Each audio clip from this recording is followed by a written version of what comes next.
আমার সামনে কয়টি তরমুজ আছে? একটি।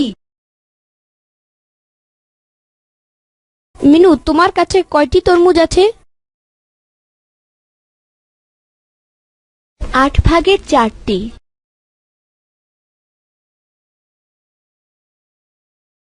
তোমার ও আমার তরমুজের অংশকে লিখতে পারি 1+8/4 বা 1/8। এটা আবার কেমন ভগ্নাংশ? এটাকে বলে মিশ্র ভগ্নাংশ, অর্থাৎ সম্পূর্ণ অংশ প্লাস একটি প্রকৃত ভগ্নাংশ।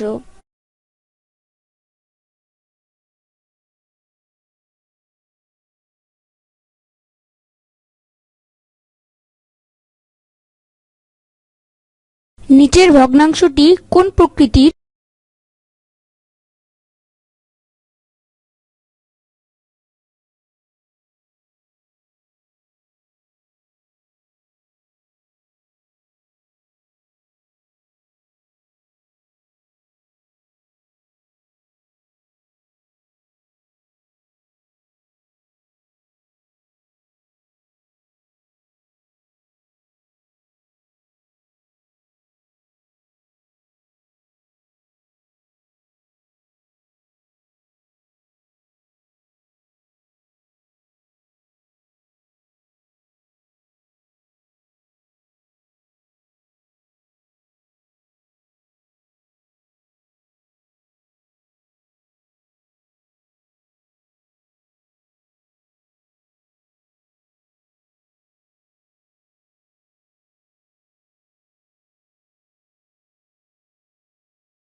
উপরের তিনটি চিত্রের প্রতিটি ভগ্নাংশের মান কি সমান?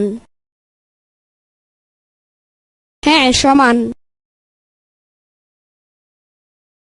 তাহলে আমরা লিখতে পারি যে 2/1 সমান 4/2 সমান 8/4।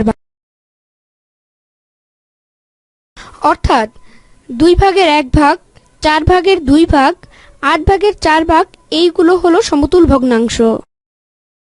সমতুল ভগ্নাংশ বলতে কি বুঝো? সাধারণভাবে 2 বা ততোধিক ভগ্নাংশের মান সমান হলে তাদেরকে সমতুল ভগ্নাংশ বলে। কিভাবে সমতুল ভগ্নাংশ পাওয়া যায়? একটি ভগ্নাংশের লব এবং হরকে একই সংখ্যা দিয়ে গুণ বা ভাগ করলে একটি সমতুল ভগ্নাংশ পাওয়া যায়।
কোন ভগ্নাংশটি বড়?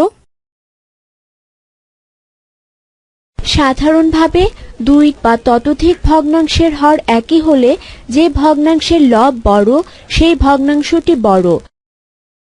তাহলে আমরা চিত্র থেকে বলতে পারি যে 4/7 ভগ্নাংশটি অন্য দুইটি ভগ্নাংশ থেকে বড়।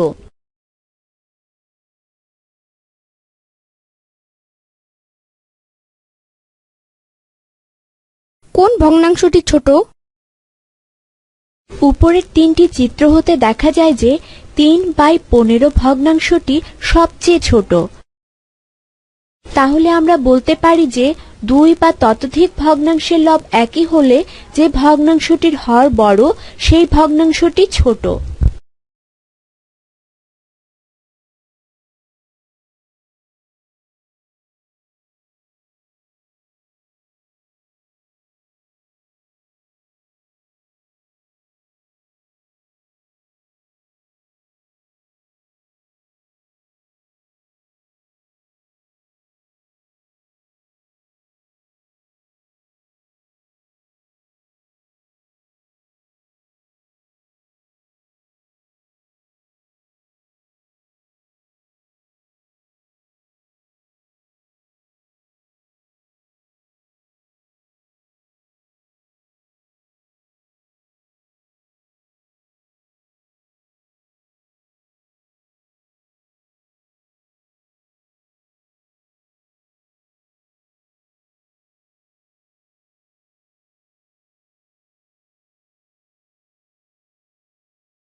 আজম সাহেব তার সম্পত্তির 1/8 অংশ স্ত্রীকে,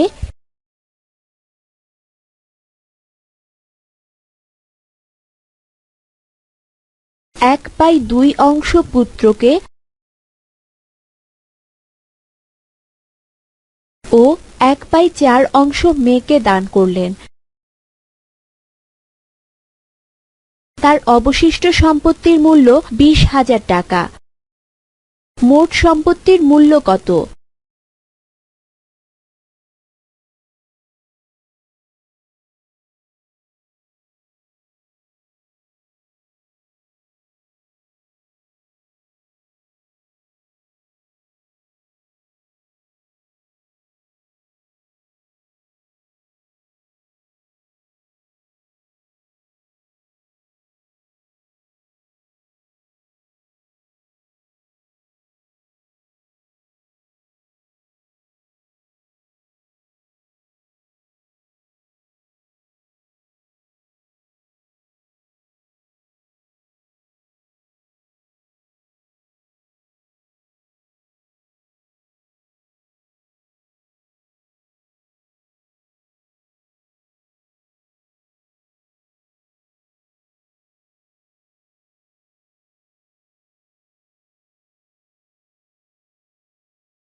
আমার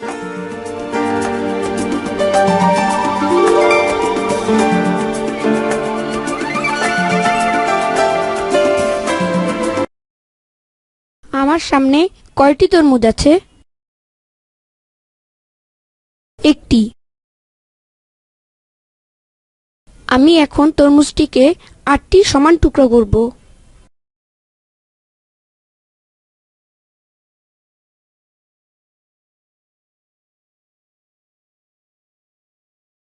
প্রতিটি টুকরা সম্পূর্ণটির একটি অংশ। সম্পূর্ণটির জন্য প্রতিটি অংশকে ভগ্নাংশ বলা হয়। ভগ্নাংশ সমান ভগ্ন যোগ অংশ। ভগ্ন অর্থ ভাঙা, অংশ অর্থ ভাগ বা টুকরা, অর্থাৎ ভগ্নাংশ শব্দটির অর্থ হল ভাঙা অংশ। বুঝেছি, ভগ্নাংশ মানে একটি সম্পূর্ণ জিনিসের সমান সমান অংশ।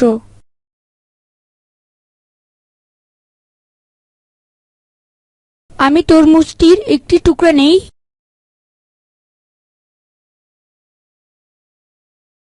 তুমি কয়টি টুকরো থেকে কয়টি নিয়েছো?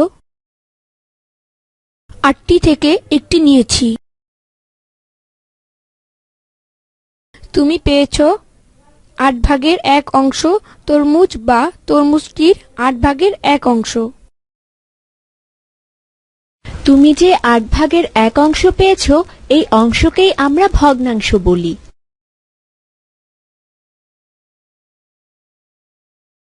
ভগ্নাংশের উপরের সংখ্যাটি হচ্ছে লব, যা তুমি নিয়েছ।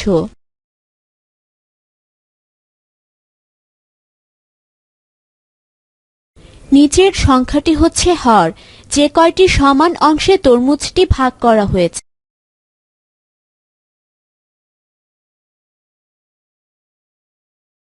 হর ও লবের মাঝে যে দাগ দেয়া আছে তার নাম ভগ্নাংশের বার, যা দিয়ে হর ও লবকে আলাদা করা হয়।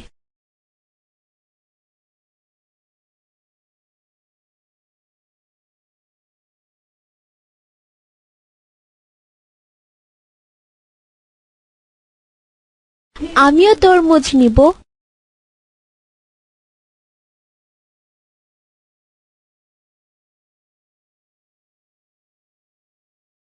মিনু যত অংশ পেল তা ভগ্নাংশে বলো। ভগ্নাংশটি হবে 8/4 অংশ।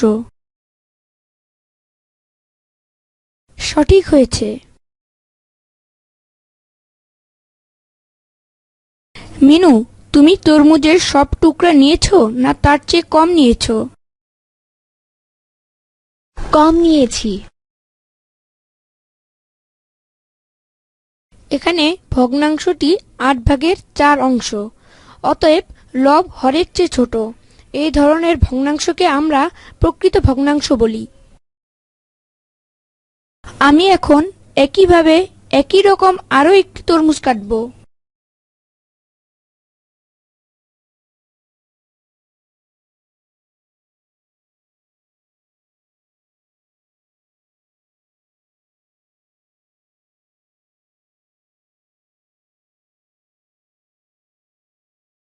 তোমরা জানো অপ্রকৃত ভগ্নাংশ কি? জানি না। যে ভগ্নাংশের লব বড় ও হর ছোট তাকে অপ্রকৃত ভগ্নাংশ। লব আবার হরের চেয়ে বড় হয় নাকি? হ্যাঁ, হয়। মিনু, তোমার নেওয়া তরমুজের অংশ কত? 8/4 অংশ। সুমন, তুমি তরমুজের কত অংশ পেয়েছো? 8/5 ভাগ। তোমাদের দুজনের অংশ যোগ করলে কত হবে?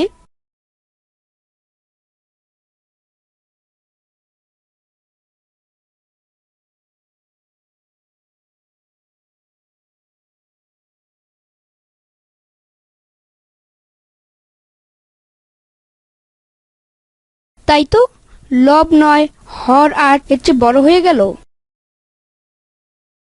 ঠিক তাই, এ ধরনের ভগ্নাংশকে অপ্রকৃত ভগ্নাংশ বলে।